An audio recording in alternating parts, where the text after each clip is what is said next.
Hi, I'm Lou from Emotion Lifestyle Centre.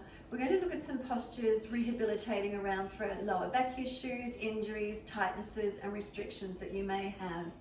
If you've had a really, you've done your back completely, this is something really gently you need to start working back into, protecting, making sure there's core stabilisation as well as elongation and stabilisation through the back. We're going to look at three poses only: the cat and cow, our downward facing dog, and a seated forward bend. You may want to grab a block or something similar in shape that you can use if you need it. Perhaps a strap, a belt, a tie, something you've got, and a cushion or a blanket, something to sit on, prop yourself up, or you can roll your mat up and sit on that if you've got a quite sturdy mat that gives you tilt for your spine, so you can be in an anterior tilt with the pelvis. So we don't really want to do any asymmetrical movements until we're more easy and stable with the back, more confident with our movements. So we want to keep everything as balanced as we can. Our first posture, cat and cow, and then intermittently coming and resting and stretching through the back, stretching the glutes and the hamstrings where needing to be. So for our cat stretch, again, depending how sore your back is, how comfortable you are, we come up onto our hands and our knees. We stack our shoulders above our wrists and our hips above our knees. So what we call neutral spine is that we've got our lumbar curve, we've got our thoracic curve, we're not collapsing and we're not rounding or hunched here as yet. Cat and cow, we mobilize the spine in those two directions. So again, depending how you feel, on an inhale, we gently dip through the back. Try not to collapse into any pivot points if you're really mobile in the lumbar spine. And then as you breathe out, we roll the spine and we look in towards our navel. So again, this can be as slow as you're easy to do or as fast as you're comfortable to do. You may need a couple of breaths in each direction, and again, really slow, no rush. Breathing in, we gently dip through the back. Now the thoracic region, this rib cage region, gets tight, which means the lower back and the neck do all the movement. So minimize the neck and the back doing the movement and try and get some chest movement pulling through. Especially again, if you're mobile and feel there's a pivot point, you're really dropped in the back, ease it back a little. Exhale, rolling round the back. Now you should be okay to roll the back up easily, tucking the chin in. But again, take it slow and just experiment with it. Breathing in, there's a gentle dip. Again, we don't force, we move with mindfulness, tuning inward. Trying to keep everything, hips and shoulders, as balanced as we can be. And then when you're next looking towards your navel, you might like to just stay here. Try and find some length. Push the hands down through the mat gently. Chin tucked in and up gently. Tailbone tucking under. So there's this rounded feeling through our back. Breathing into that spaciousness through the back. And then to rest it, slowly start to take the buttocks back towards the heels. Keep the knees in close and take the buttocks back towards the heels. Now if you've got soreness around the joints, you may need a block or something in between the calves and thighs, and just sit back to there as much as you can. If you've got a bolster or something more, you're welcome to put it in there. Stretch back. If you're easy to continue all the way back, continue all the way back, buttocks towards the heels. So again, noticing around the lumbar spine, the lower back, keep it balanced, no asymmetrical movement, as stable as you can. You can stack the hands to rest the forehead, arms back beside the feet, palms turn up. So now this is a passive lengthening of the lumbar spine, a passive lengthening of the glutes. Notice how it feels for you. So again, you'll take a few moments resting here, and then when you're ready, simply ease forward, back up on the hands and knees, shoulders above wrists, hips above knees. Trying to find that natural curvature through your spine and body. So it's a good idea to line up next to a mirror at home so you can actually see your spine. Inhale, we dip the spine again, looking up. Let the chest pull through as much as you can. Soften here for a moment if you wish to. And then in your time, slowly roll the spine again, rounding the back, chin in.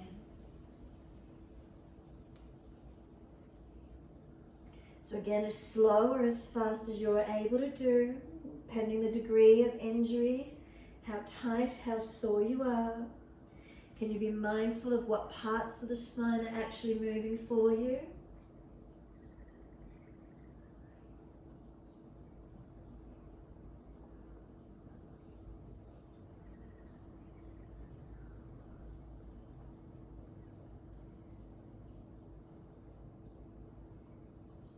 Trying to feel movement all the way along the spine, not just one area.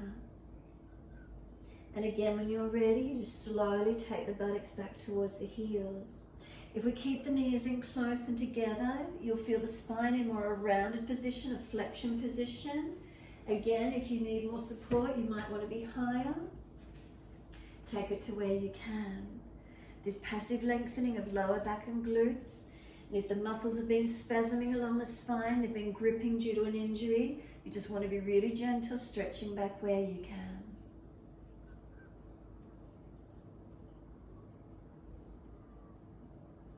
When you feel ready to move again, so you might want to pause and just pause here for a little bit longer and just stretch. When you are ready and you want to take it deeper, up on the hands and knees, and we'll be coming into the downward facing dog. So even on the floor could be too much for you. You could go and put your hands on the chair, on the side of a bench or bed or lounge or something that's got a bit of height, or even the wall, and have the downward facing dog with your hands up higher, pushing away from furniture or the wall. If you are doing it from the mat, again, easy with it. We tuck the toes under, keeping the spine in its neutral position. Exhale. And on the exhalation, can you lift the knees up, push up and back, and keep length and extension through the lower back. Now, if you are tight, what's going to happen is people lock their legs out, round their back, and the shoulders get pinched. So we want to make sure if we're still really tight, we've got our legs unlocked and bent, we're pushing away from the hands, creating length and extension through the spine. So, tip of tailbone can be extending upwards towards the ceiling, or a really subtle tuck down towards the floor. If you play with that sensation of feeling really subtly, so I'm not excessively dropping in my chest and shoulders, it's a really subtle movement at the tailbone. It's either a tilting up towards the ceiling or a tilting down towards the floor. And again, you'll feel it's quite sensitive, really subtle, not much looking from the outward eye to see that difference in extending it up or tucking it under. Take a few moments breathing into this downward facing dog.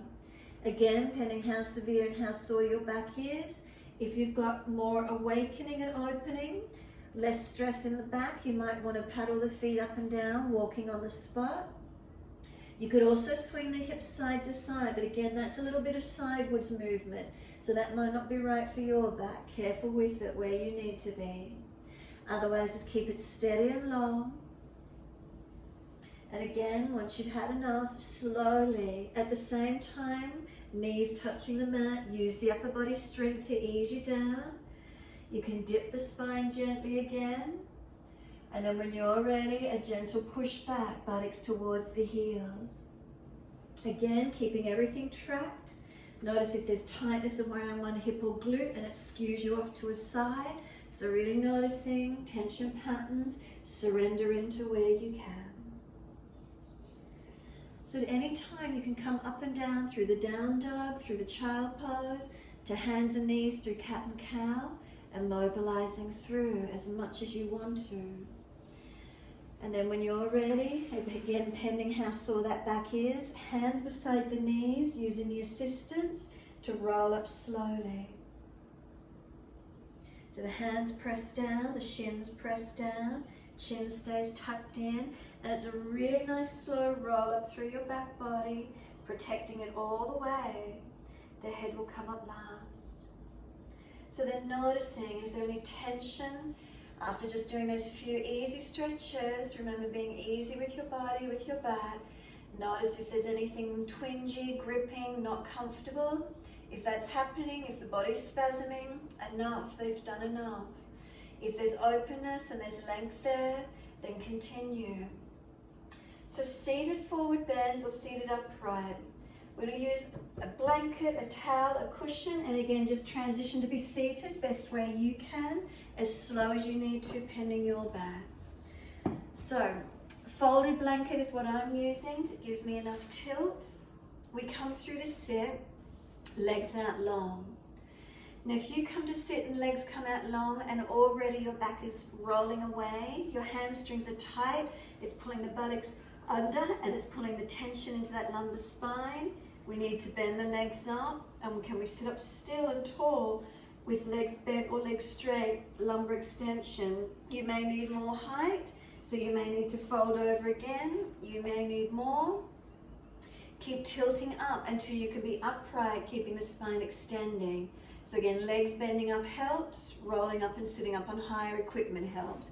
Cushions, towels, firm, stable foundations. So hands beside you give you support, legs bent up, taking pressure off the back, and you may just bring your hands towards your knees. You might start to slide towards the shins, and if you keep tilting the body, the tilt is from the pelvis. I'm not letting my back fall out. I'm not rounding out through the back.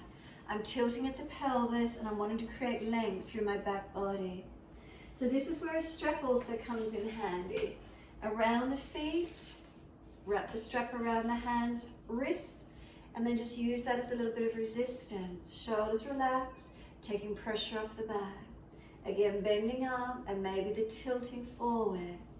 So now this stretch is under the back of the legs, up through the hamstrings, and if you're really tight, that's going to pull you back, which means the lower back gets overly lengthened, becomes weaker, and then there is that possibility of the disc herniation popping out the back or protruding out the back. So I'm going to keep extending the spine, lengthening back of legs, back of body, protecting. Bend up as much as you need to. Take it to where you can. We want to get softening, we want to get releasing. Remember, we don't force, and is there breath? Conscious breaths into these sensations. Monitor it always, and again, you might need your hands to push against the floor and ease yourself up ever so slowly. So again, if there's already spasming, the muscles are gripping, spasming, remember just to soften, give yourself rest in between. Come in and out a few times, really gentle. So then we're going to add one more posture on, a long diamond shape of the legs. So I haven't got them in close in Baddha Konasana. If you know your yoga, it's just a long diamond shape. Again, my back is tilting, but I'm going to let my upper body roll in. So this might take pressure off around the outer edge of the hips, legs, glutes. Outer edge of the leg, if you're tight, you'll feel it pulling down the sciatic nerve line all the way. Surrender in and see if your body can just surrender and drop. If your neck is sore, you need to tuck your chin, making sure back of neck is long. Prop the head, support and rest. Surrender in as much as you can. And again, if there's any pulling or overstretching at the lower back or neck, you just come out and hold yourself higher, getting more stretch through the middle back, the entire length of the spine, not just lower back and neck, those vulnerable parts. This thoracic region is tight. Are you getting any opening or any feeling through the rib cage area? Remember, we tune in, we breathe gently, and we're conscious of the feelings. If there's gripping, if the muscles are grabbing and tensing, again, use the hands, support yourself, push away from the floor, and roll yourself up. Hold around the knees or shins, let the spine lift gently, and then you can do some neck stretches by tilting the head gently to one side. Again, we're not jamming down on the neck, a gentle tilt of the head. Make sure there's breath. Inhale, we center, second side.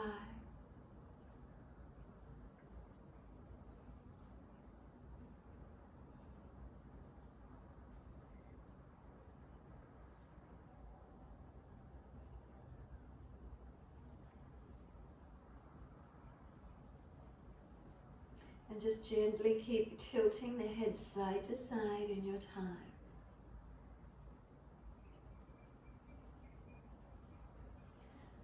If you've got one side of the neck that's tighter than the other, and hold into it, make sure there's breath.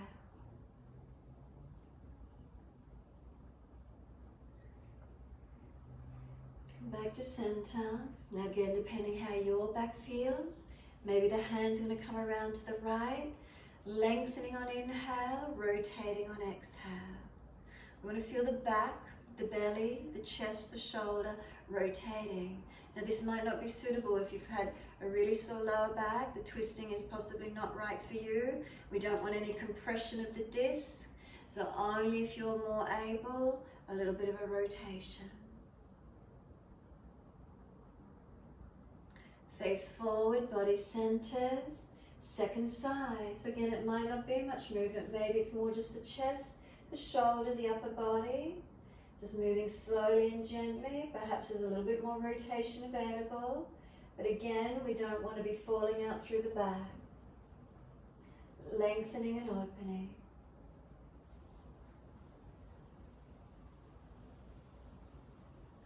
And we want to find softening, surrendering. So if you're gripping and tensing, ease back to where there's breath, to where there's some softness.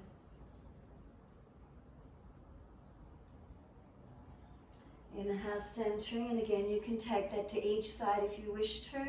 If that's enough for you, hold it there.